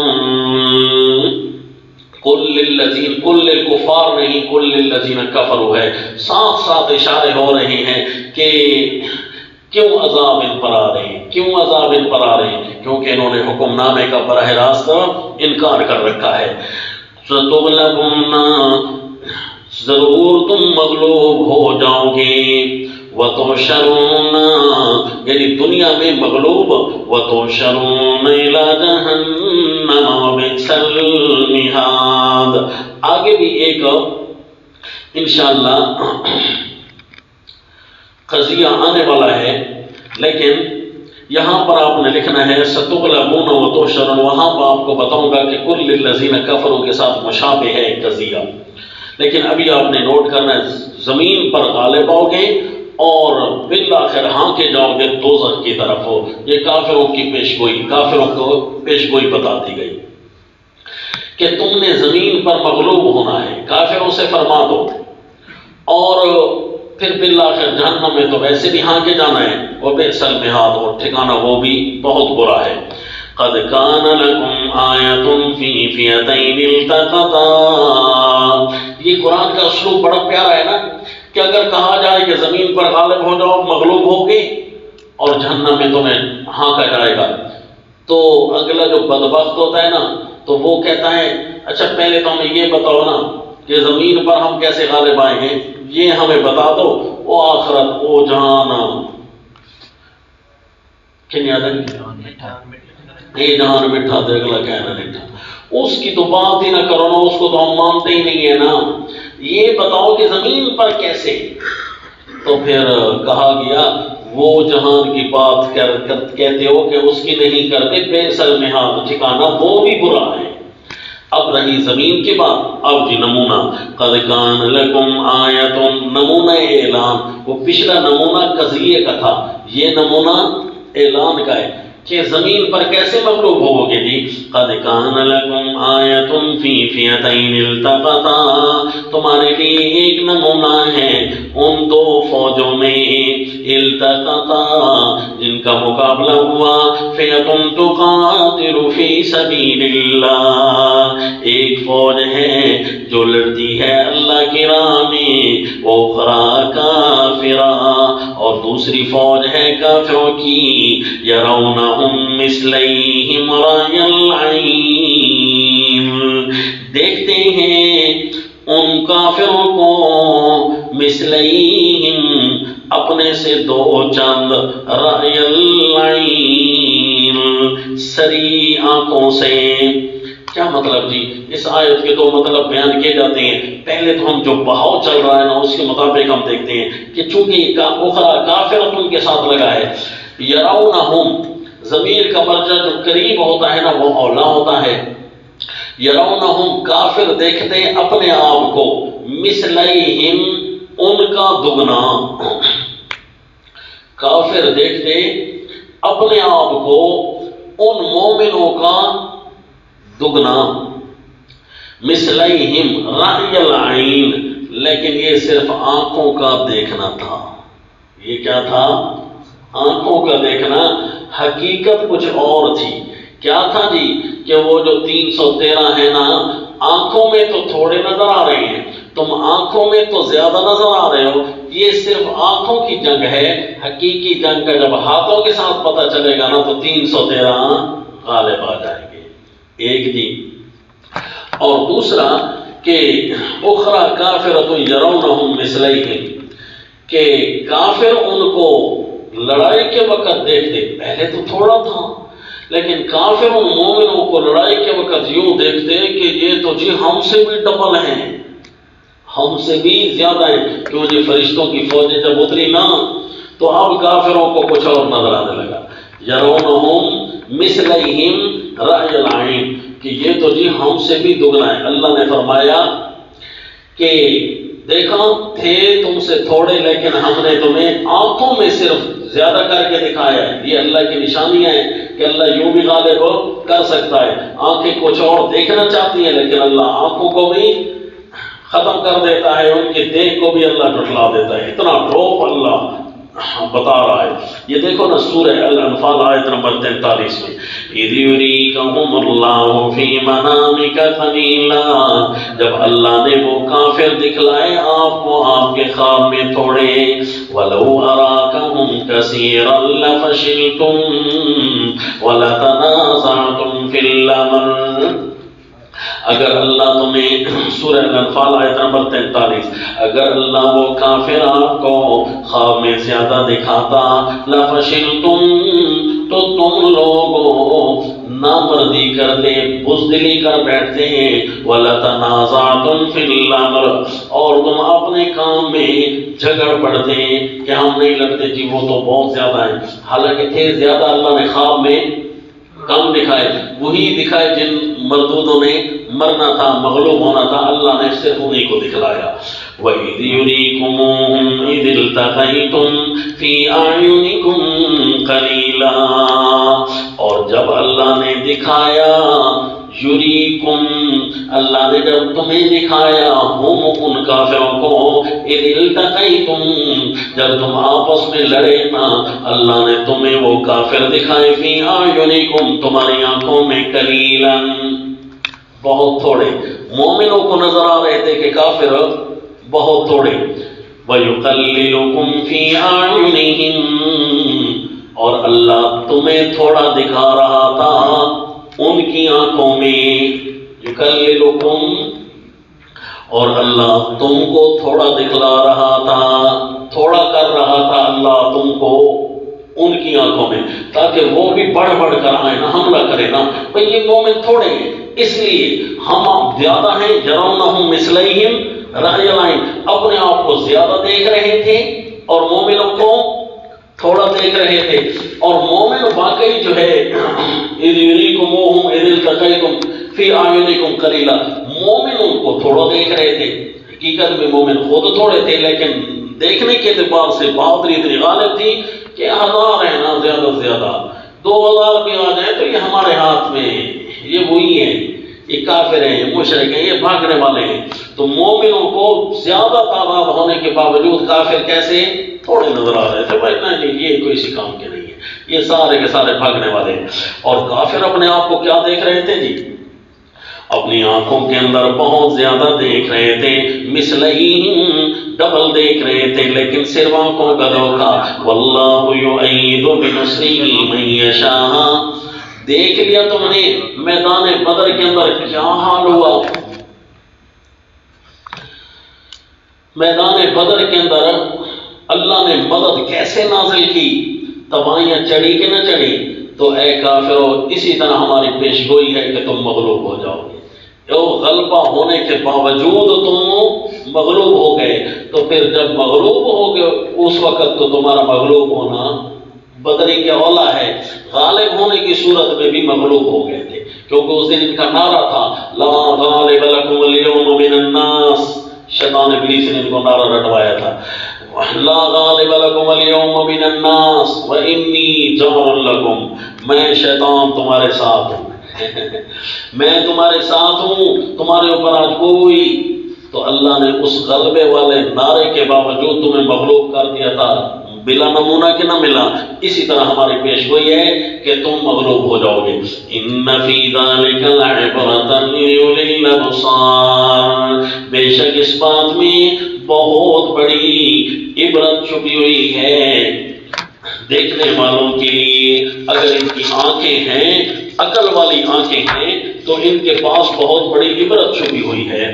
اچھا جی آگے آ جائیے، زُیِّنَ لِلنَّاسِ حُبُّ الشَّہَوَاتِ یہ بھی قضیہ الہیہ ہے نمبر 3۔ پہلے 2 قضیے گزرے نا جی، اور اس کے بعد ایک اعلان گزر چکا ہے، اور اس اعلان کے اندر اللہ نے ایک نمونہ بھی دکھایا۔ اب قضیہ ثانیہ ثالثہ، اللہ نے قضیہ الہیہ اپنا بیان کیا، الہ نے اپنا قضیہ اور حکم بیان کیا کہ یہ میرا فیصلہ ہے، میرا حکم ہے۔ زُیِّنَ لِلنَّاسِ حُبُّ الشَّہَوَاتِ مِنَ النِّسَاءِ وَالْبَنِينَ وَالْقَنَاطِيرِ الْمُقَنطَرَةِ یہ جو چیزیں تمہیں نظر آ رہی ہیں، الشہوات من النساء والبنین والقناطیر المقنطرۃ من الذهب والفضہ، نساء، بنین اور ذهب اور فضہ کے قناطیر مقنطرہ، اور الخیل المسومہ، الانعام، الحرث، یہ 7 چیزوں کی شہوتیں ہی لوگوں کو اچھی لگتی ہیں۔ یہ میں اللہ نے اس زمین کے لیے فیصلہ کیا ہے، ابھی فیصلہ پورا نہیں ہوا کہ 7 ہی چیزیں ہیں جن کو لوگ خوبصورت دیکھ رہے ہیں. میرا فیصلہ یہ ذالک متاع الحیات الدنیا، یہ دنیا کی زندگی میں ہی ان کا نفع ہے، بس حقیقت میں کچھ نہیں. یہ پانی کے بلبلے ہیں جو پھٹ جائیں گے، ختم. لوگوں کیا ان 7 چیزوں کے پیچھے مرتے ہو؟ اگر دیکھا جائے نا، یہی 7 ہی چیزیں ہیں بس. لوگ انہی کی تلاش میں صبح سے شام تک مارے پھرتے ہیں. کتنا افسوس ہوگا جی دن قیامت پتہ چل جائے. تو میں اپنے دوستوں کو ایک جملہ بتاتا رہتا ہوں کہ 30-40 سال بندہ محنت کرتا ہے، مزدوری کرتا ہے، اور اس کے بعد جو پینشن پاتا ہے، تنخواہ اکٹھی کرتے یا کاروبار چلاتے دکانیں بناتے اتنا پیسہ بنایا کہ ایک بڑا سارا بنگلہ لے لیا، ٹھیک ہے جی، ایک گاڑی بھی لے لی، چلو جی اور کیا کر لیا، یعنی عمر تو فنا کر ڈالی نا.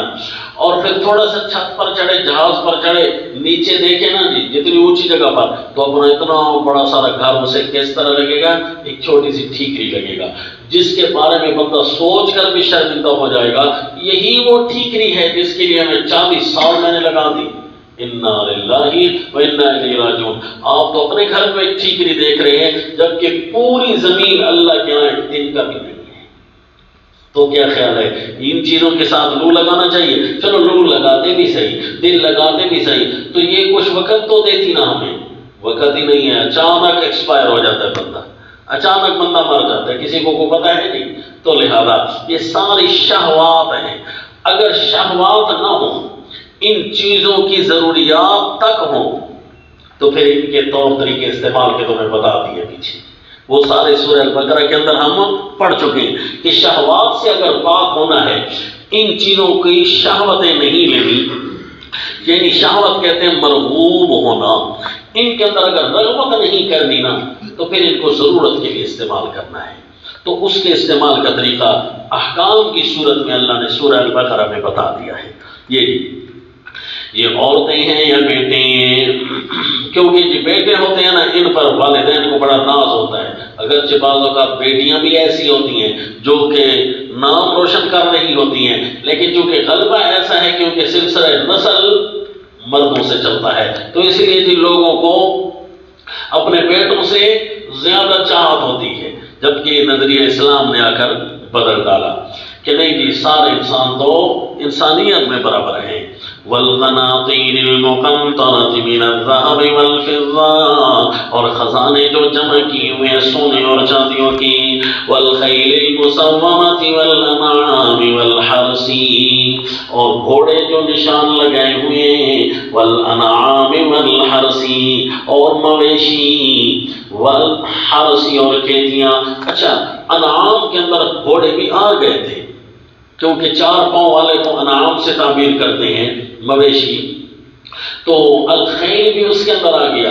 لیکن جتنے جانور بھی لوگ پالتے ہیں نا شہوات کے لیے، ان میں گھوڑا اسپیشل کر کے پالا جاتا ہے. جو سب سے بڑا خناس ہوتا ہے وہ دنیا پرست، وہ گھوڑے خریدتا ہے. نعوذ باللہ.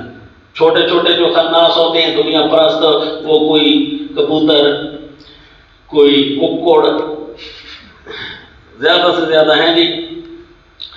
تو جو زیادہ دنیا پرست ہوگا وہ گھوڑوں کا زیادہ شوقین ہوگا.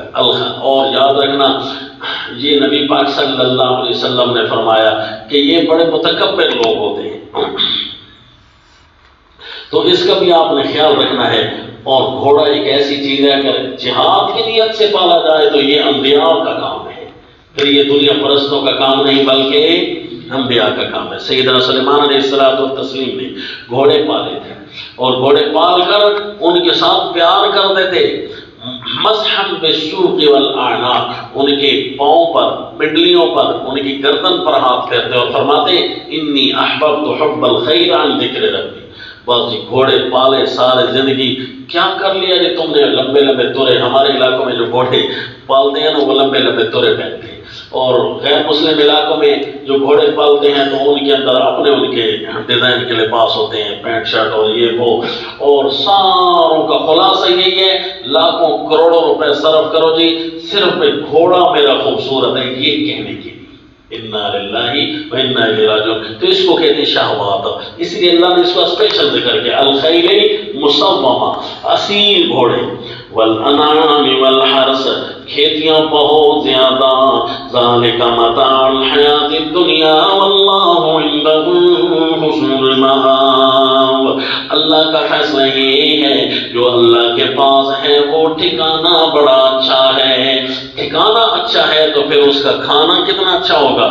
قل انبئکم، کہا تھا نا قضایا کے بعد اعلانات آئیں گے، یہ قضیے کے بعد پھر اعلان آ گیا. قضیہ کون سا چل رہا ہے؟ نمبر 3. اور اعلان کون سا چل رہا ہے؟ نمبر 2. اعلان نمبر 2 اور قضیہ یہ ہے جی ہدایات الکتاب، ہدایات القرآن. کہا تھا نا جی ہدایات القرآن آئے گی اور قرآن کی رہنمائی آئے گی. قرآن نے کیسی رہنمائی کی؟ کافروں بچ جاؤ عذاب شدید ہے. حالانکہ رہنمائیاں جو کام کی کرنے کے کام تھے وہ تو اللہ نے سورہ البقرہ میں بتا دی. اسی لیے اللہ نے رہنمائی کی. 2 چیزیں ہیں کام آنے والی نہیں ہیں، نہ مال اور نہ، یہ اللہ نے رہنمائی کی. پھر اللہ نے رہنمائی کی کہ یہ شہوتوں یعنی ان کے اندر اگر رغبت کرنے لگ جاؤ گے ان 7 چیزوں کے اندر تو پھر یہ کام کی چیزیں نہیں. یہ ہدایات القرآن ہے. کیا بات ہے جی اللہ کریم کی. قل انبئکم بخیر من ذالکم، میرے پیغمبر اعلان فرما دیجئے انبئکم بخیر من ذالکم. اس کو اعلان ترغیب کہیں گے. بطرق ثلاث، 3 طریقوں سے اللہ اعلان ترغیب فرما رہے ہیں.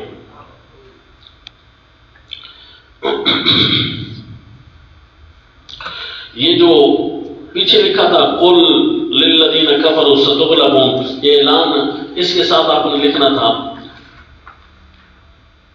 اعلان انجام، اور یہ پیش گوئی آپ نے لکھا تھا نا اعلان انجام کا، اور یہ اعلان ترغیب کا، اعلان ترغیب. اور اس کے 3 طریقے ہوں گے جی.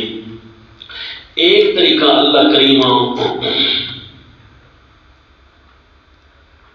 بشارت کے ساتھ قل انبئکم بخیر من ذالکم، تبشیر کی صورت میں پہلا طریقہ، اے میرے پیغمبر فرما دیجئے کیا تم کو اس سے بہتر چیز نہ بتاؤں. للذین اتقوا عند ربہم، میں نے نکات چھوٹے چھوٹے نوٹ کیے، ٹائم نہیں تھا میں سارا قرآن پر لکھتا، پھر آپ کو میں جلدی جلدی بتاتا جاتا، لیکن وقت کام ہوتا ہے، قرآن پاک حل کرنا پڑتا ہے، پھر حل کر کے لکھنا یہ ڈبل ٹائم ہوتا ہے نا. تو اسی لیے جی قل انبئکم بخیر من ذالکم، تمہیں کیا بتاؤں میں تمہیں اس سے بھی بہتر چیزیں جو تم نے دنیا کی مرغوب چیزیں سمجھ رکھی ہیں. للذین اتقوا عند ربہم، دنیا میں اس وقت سب سے مرغوب دنیا کون سی ہے جی؟ یہ جوان ہے جو دنیا سے اپنے آپ کو 50 سال آگے سمجھتا ہے کہ ساری دنیا 50 سال بعد جس مقام تک پہنچی گی نا میں ابھی اس مقام تک ہوں. یہ دبئی کا بادشاہ ہے جو اس وقت اعلان کرتا ہے کہ میں دنیا سے 10 سال آگے ہوں، دنیا 10 سال بعد پہنچے گی اور میں، حالانکہ یہ پرانے کھمبے جتنی اچھی ٹیکنالوجی کے ساتھ لگائے جائیں، جب نئے کھمبے آتے ہیں نا وہ اچھی ٹیکنالوجی ہوتی ہے. یہ پچھلی ٹیکنالوجی یہ رفع چکر ہو جاتی ہے، لیکن ان بیچاروں کی بھول بھلیاں ہیں تو وہ اعلان کرتے ہیں. اچھا جی اگر آپ ان کے اعلانات کی طرف توجہ کریں نا، ان میں سے اگر عورتیں نکال لو نا باقی کچھ بچتا ہے؟ کچھ نہیں بچتا ان کے پاس. یا پھر ان کے صرف مرد نکال لو نا کچھ بچتا ہے کہ ان کے پاس کچھ نہیں بچتا. اچھا صرف سونے چاندی نکال لو کچھ اسپیشل کر کے بچے گا؟ کچھ نہیں بچے گا. بہت بڑی انڈسٹری میں فرق آ جائے گا اگر گھوڑے نکال دیے جائیں اندر سے. تو ان کی سب سے مرغوب چیز یہی ہے کیونکہ آدھی زمین انہیں اپنے ملک کے پہاڑ ہوتے اسی گھوڑوں کے ذریعے فتح کرتے ہیں. باقی چوپائے اور باقی اجناس اس کے علاوہ ہیں، اگر یہ بھی ختم کر دی جائے ان کے پاس چیزیں ساتھ کے علاوہ اور کوئی نہیں ہے. یہ قرآن نے ہی بیان کر دی. فرمایا اس سے بہتر چیز تو میں نہ بتاؤں کیا ہے جی؟ للذین اتقوا، تبشیر کی صورت میں للذین اتقوا، پرہیزگاروں کے لیے ہیں ان کے رب کے ہاں جنات تجری من تحتها الانہار، ایسے باغات ہیں جن باغات کے نیچے نہریں جاری ہوگی. ان باغات کے نیچے نہریں کیسے جاری ہوگی جی؟ واللہ عالم، زمین کی چیز تو نہیں ہے جی ہم بتائیں، وہ تو جنت کی چیزیں ہیں نا جس کے بارے میں اللہ کو پتہ ہے، ما لا عین رأت ولا اذن سمعت ولا خطر علی قلب بشر، نہ کسی آنکھ نے دیکھا، نہ کسی کان نے سنا، نہ کسی دل و دماغ پر ان کا خیال گزرا ہوگا۔ جی ہمیں تو اتنا پتہ ہے کہ ہمارے درختوں کے نیچے نہریں جاری ہوتی ہیں ساتھ ساتھ، ہمارے محلات کے ساتھ ساتھ نہریں جاری ہوتی ہیں جی، تو اس لیے ہم تحت کے معنی کو چھیڑتے نہیں ہیں، واللہ اعلم جی۔ کیسے ہوگا جی؟ تجری من تحتها الانہار، اوپر باغ ہوں نیچے نہریں ہوں، خالدین فیہا، اس میں ہمیشہ ہمیشہ رہیں گے، وازواج مطہرہ، اور ان کی بیویاں ہوں گی صاف ستھری ہر قسم کے عیب سے اور بشری بیماریوں سے، مطہرۃ ورضوان من اللہ، اس عیش و عشرت کے ساتھ اللہ کی رضا بھی ساتھ ہوگی، اللہ بھی راضی ہوں گے۔ جی بندہ عیش و عشرت میں ہو، گناہ بھی نہ کرتا ہو، اللہ بھی راضی ہو، تو گزران اچھی ہے کہ نہیں ہے؟ واللہ بصیر بالعباد، اللہ کی نگاہ میں ہے بندے، شیخ علیہ نمانہ کرتے ہیں اللہ کی نگاہ میں ہے بندے، اللہ کو پتا ہے بندوں کو کس چیز کی کہاں ضرورت پڑتی ہے، میں اللہ تمہاری ساری ضرورتیں پوری کروں گا۔ دو ضرورتیں تو صرف تمہیں بتائی ہیں، الذین یقولون ربنا اننا آمنا فاغفر لنا ذنوبنا وقنا عذاب النار، تبشیر کی صورت میں اور پھر توصیف کی صورت میں یہ الذین یقولون، اللہ اپنے بندوں کو دیکھ کر ان کی ضروریات کو پورا کرتے ہیں۔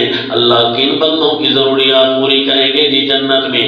وہ لوگ جو کہتے تھے اے رب ہمارے اننا آمنا، اے رب ہمارے ہم ایمان لے آئے ہیں، فاغفر لنا ذنوبنا، اے اللہ تیرے فیصلے سارے مانتے، انکار کم از کم ہم نہیں کرتے، بس فاغفر لنا ذنوبنا، عمل کرتے ہوئے اگر کوئی ہم سے کمی ہو گئی ہے اے اللہ ہم پر لگنے والے ہمارے الزام ہم سے ہٹا دے۔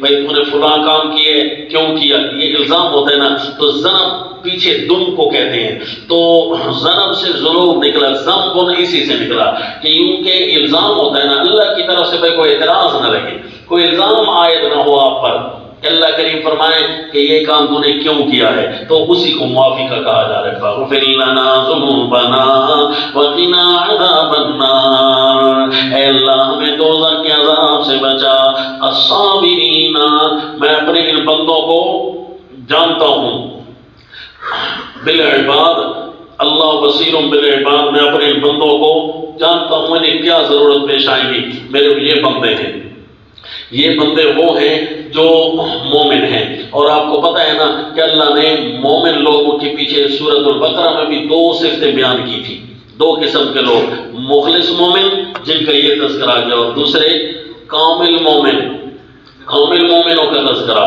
امدح الصابرین الصادقین، ان کی تو میں اور زیادہ تعریف کرتا ہوں، اللہ کریم فرماتے ہیں میرے بندوں میں سے کچھ ایسے ہیں ان کی تو میں مزید تعریف کرتا ہوں، الصابرین، مشن حق پر ڈٹ جانے والے، الصادقین، اور اللہ کی باتوں کو سچا سمجھنے والے، القانتین، حکم بجا لانے والے، والمنفقین، اور خرچ کرنے والے۔ اب یہ تو سمجھ آتی ہے کہ الصابرین والصادقین، چونکہ ان کا تذکرہ پیچھے چل جو انہی چیزوں کا رہا ہے کہ مشن پر ڈٹنا ہے بھائی، مشن کو سچا سمجھنا ہے بھائی، اور عاجزی اختیار کرنی ہے، یہ تو سمجھ آتی ہے۔ چلو مستغفرین بالاسحار کی بھی سمجھ تو آتی ہے کہ اللہ تیرے سارے احکام مانتے بھی ہیں، عمل بھی کریں گے، لیکن اگر کوئی کمی ہو جائے تو اللہ معافی بھی مانگتے ہیں۔ تو یہ نہیں سمجھ آ رہا کہ المنفقین درمیان میں کیوں آیا، لیکن ابھی آپ جو تقریر پڑھ چکے ہیں قضائے الہیہ کی، اس کے اندر تو آپ کو سمجھ آ جائے گا کہ کافر اصل مادہ پرست ہوتا ہے، جبکہ مومن یوں نہیں ہوتا، اس کے سامنے مال کی حیثیت نہیں ہوتی، مال دینے والے کی حیثیت ہے۔ اس کے سامنے اللہ کی حیثیت ہے، اللہ کا حکم آئے گا مال کو دیکھے گا ہی نہیں، خرچ کر ڈالے گا۔ یہ جی مضمون کے مطابق اللہ نے صفات لگائی، 4-5 صفات لگائی ہیں، الصابرین والصادقین والقانتین والمنفقین والمستغفرین بالاسحار، اور گناہ بخشوانے والے ہیں رات کے پچھلے حصے میں۔ الصابرین والصادقین، یہ 2 صفتیں تھیں مشن کی۔ القانتین والمنفقین، یہ حالات تھے ان کے دن کے۔ المستغفرین بالاسحار، دن اور رات کے احوال، اور المستغفرین بالاسحار، رات کے آخری پہر کے اسپیشل حالات۔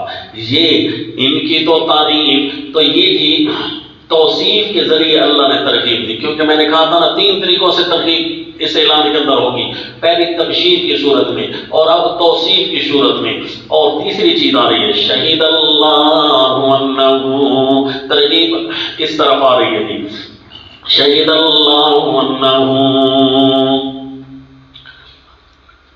دلیل کے ذریعے ترغیب دی گئی کہ دیکھو ہم جو تمہیں کہہ رہے تھے اللہ کو الہ مان لو، اس کے حکم نامے کو مان لو، ہم جو تمہیں کہہ رہے تھے یہ بات اتنی وزنی ہے، اتنی وزنی ہے کہ اللہ خود اپنی الوہیت کا گواہ ہے۔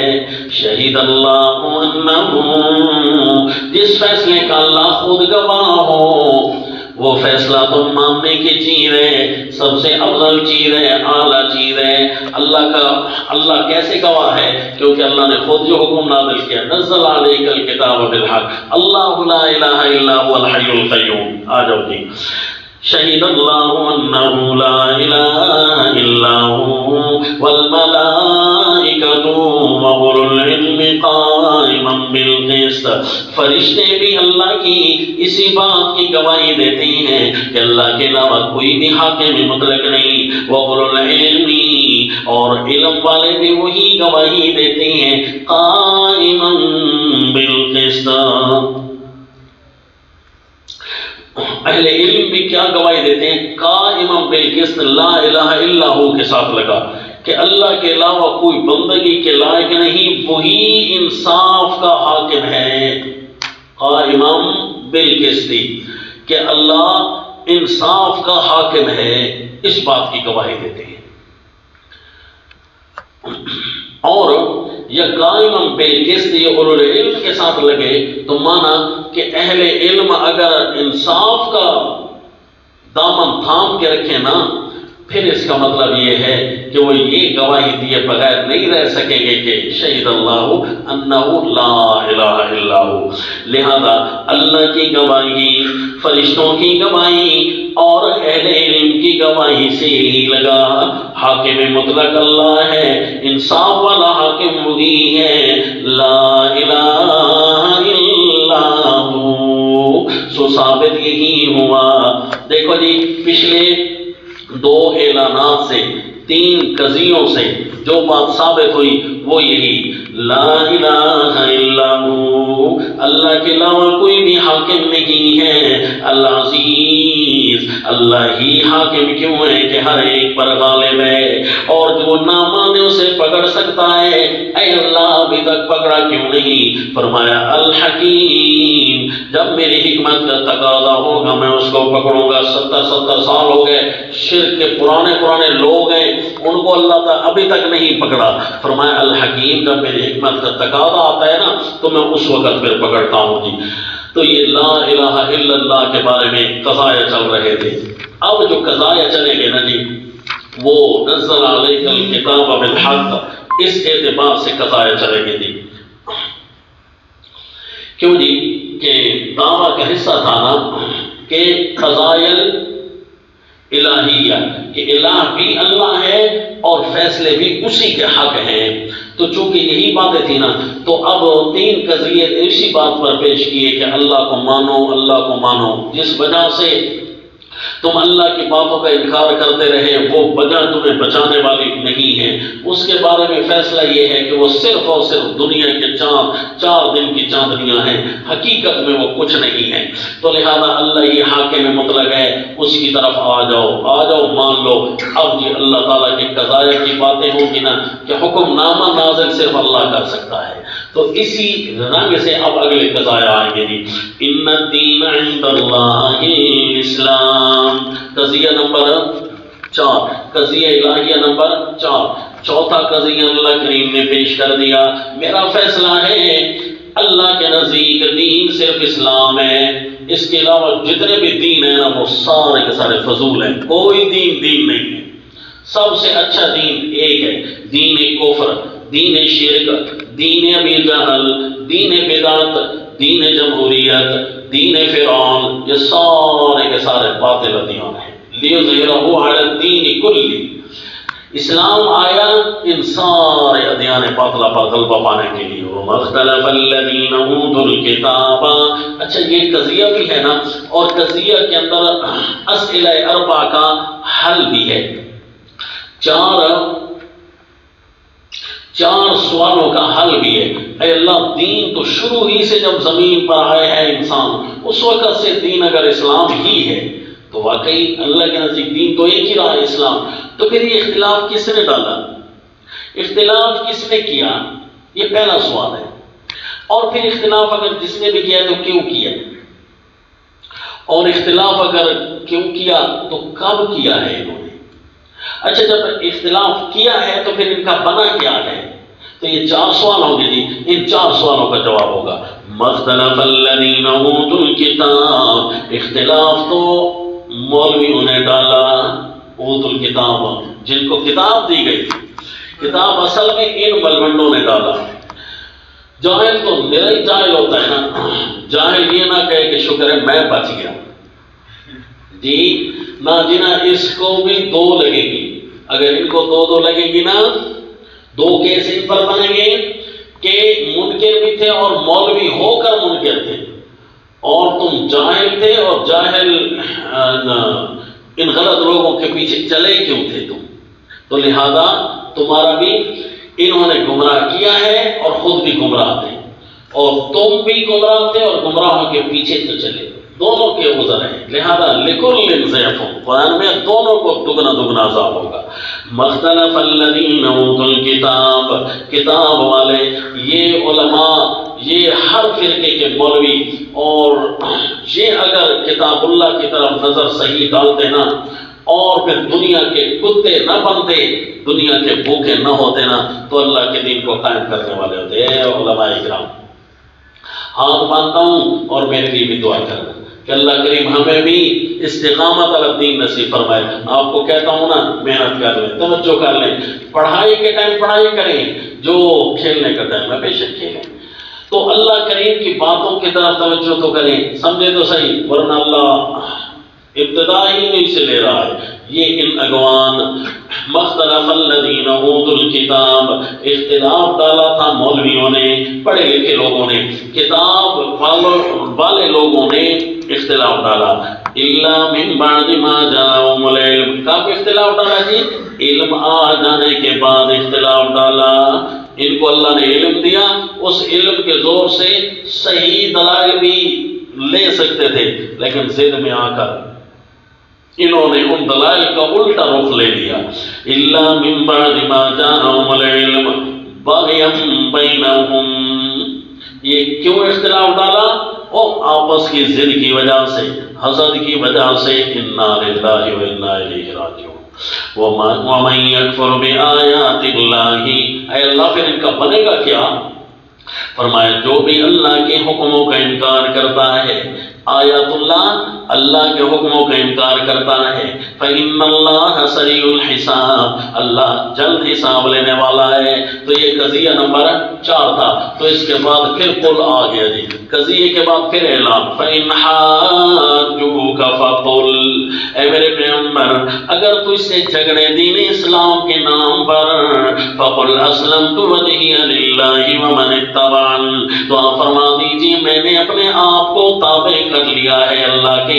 تم بے شک مسلمان نہ ہو جاؤ، میں سارا کا سارا اللہ کے کام کے تابع ہوں. ومن اتبعن، اور جو میرے ساتھ ہیں، جو میرے تابع دار ہیں، سارے کے سارے ہم اللہ کے تابع ہیں. اللہ کے ہی حکموں کے ہم تو تابع ہو گئے. ہم اللہ کے حکموں کے سامنے سر تسلیم کرتے ہیں، تم بے شک مسلمان نہ ہو جاؤ۔ اسلمت وجہی للہ ومن اتبعن۔ حضرت رئیس المفسرین کے مبشرات، خواب کو حدیث میں مبشرات سے تعبیر کیا جاتا ہے نا، جو اچھے خواب ہوتے ہیں۔ تو حضرت الوانی فرماتے ہیں کہ ایک دفعہ مجھے بھی رب کریم کی طرف سے خواب میں خوشخبری ملی، غفرت لک ولمن اتبعک، کہ تجھے اور تیرے تابع داروں کو میں نے معاف کر دیا ہے۔ جی، تو وجہ قرآن کی محنت تھی۔ انہوں نے فرمایا میں نے مبشرات میں دیکھا ہے کہ اللہ کریم کی طرف سے مجھے تفسیر ملی ہے۔ دیکھو جی، اینک انہوں نے لگائی ہے نا ہمیں قرآن کی، تو آج ہم اسی کی تفصیلات اور اسی کی بہاروں میں بیٹھے ہوئے ہیں۔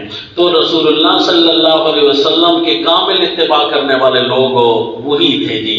تو کامل اتباع والے جو لوگ ہوتے ہیں وہ کتاب اللہ کا دامن کبھی نہیں چھوڑتے، ساری چیزیں تابع رہیں۔ حدیث رسول اللہ قرآن کے تابع ہے۔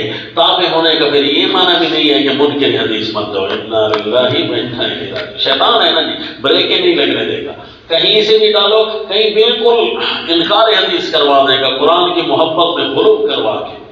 قرآن کی محبت میں غلو نہیں کرے، محبت کرے، اور کہیں حدیث کی محبت میں اتنا غلو کروائے گا کہ قرآن ہی سرے سے چھڑوا دے گا۔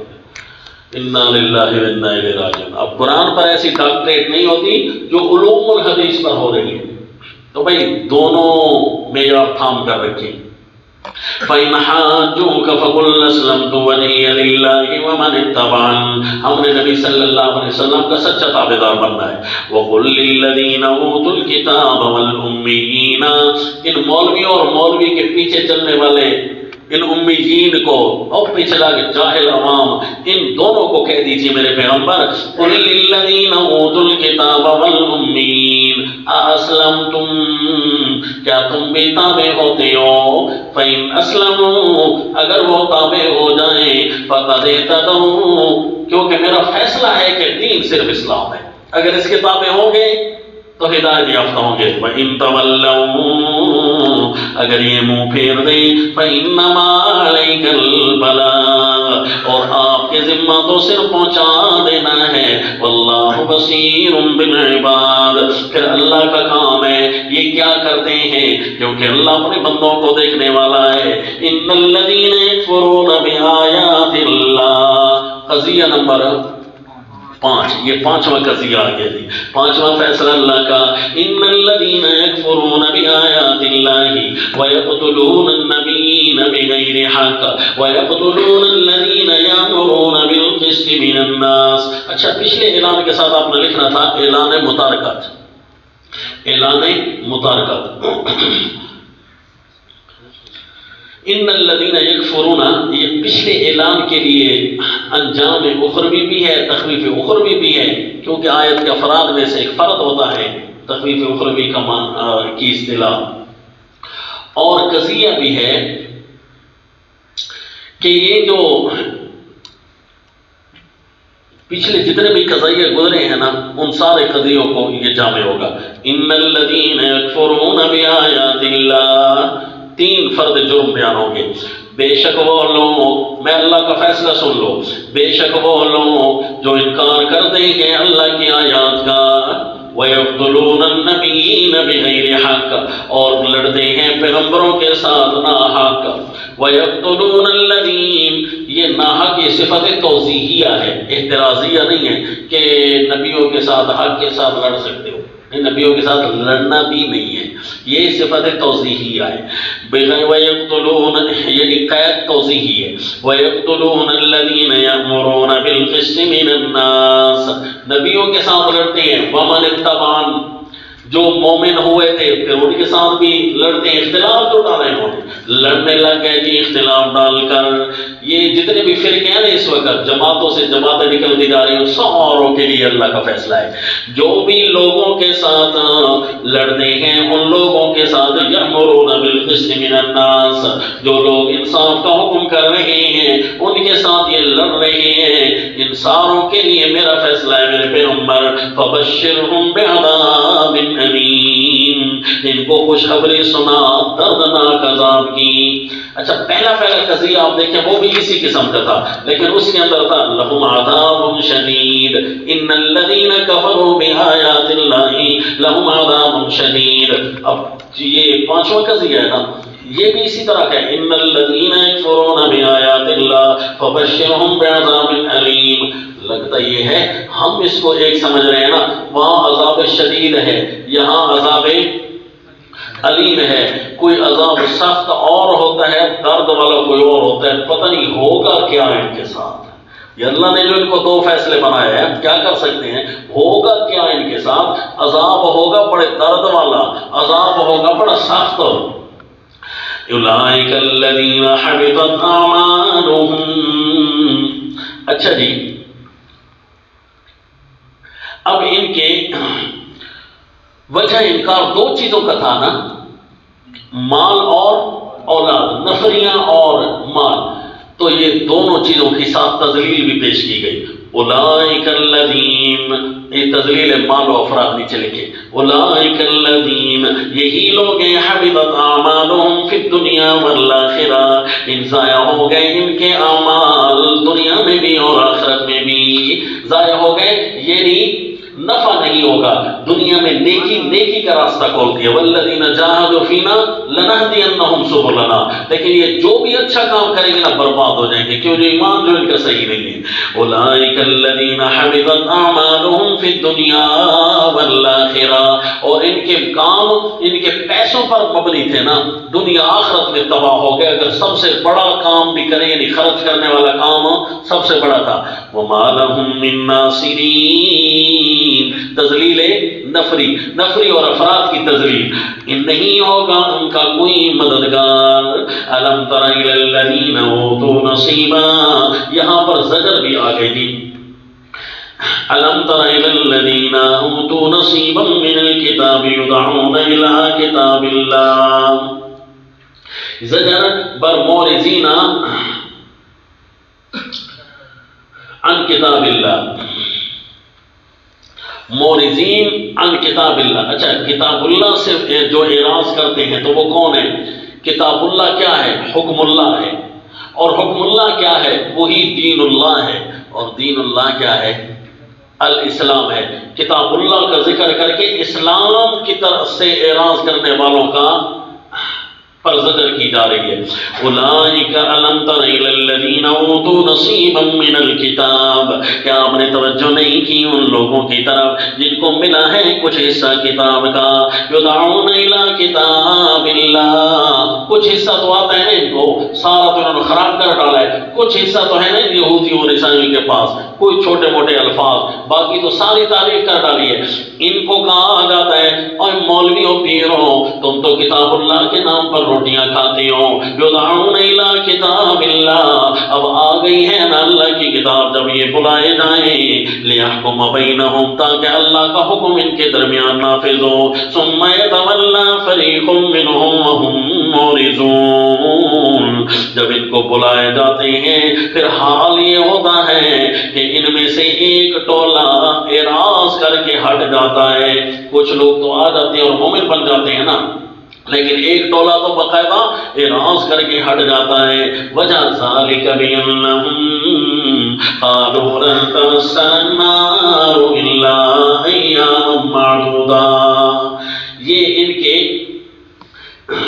وجہ اعراض باطل عقائد پر بھی رد ہو رہا ہے، لیکن دو طریقوں سے رد ہوگا، دو طریقوں سے ان کے باطل عقائد سے رد ہوگا۔